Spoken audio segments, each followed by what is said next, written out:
গ্রাম ঘুরঘুটিয়া, post office Palashi, জেলা Nadia, ৩রা November ১৯৭৪। Shri Pradoshchandra মিত্র মহাশয় সমীপেষু সবিনয় নিবেদন। আপনার কীর্তিকলাপের বিষয় অবগত হইয়া আপনার সহিত একটিবার সাক্ষাতের বাসনা জাগিয়াছে। ইহার একটি বিশেষ উদ্দেশ্য, সেটি আপনি আসিলে জানিতে পারিবেন। আপনি যদি ৭৩ বৎসরের বৃদ্ধের এই অনুরোধ রক্ষা করিতে সক্ষম হন, তবে অবিলম্বে পত্র মারফতে জানাইলে বাধিত হইব। ঘুরঘুটিয়া আসিতে হইলে পলাশী স্টেশনে নামিয়া ৫.৫ মাইল দক্ষিণে যাইতে হয়। শিয়ালদহ হইতে একাধিক ট্রেন আছে।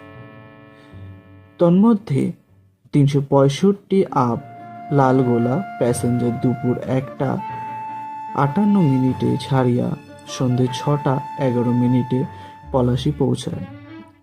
স্টেশনে আমার গাড়ি থাকিবে। আপনি রাত্রে আমার এই গৃহে অবস্থান করিয়া পরদিন সকালে ১০:৩০ একই ট্রেন ধরিয়া কলিকাতা ফিরিতে পারিবেন।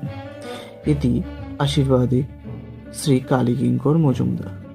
চিঠিটা পড়ে ফেলুদাকে ফেরত দিয়ে বললাম, পলাশী মানে কি সেই যুদ্ধের পলাশী?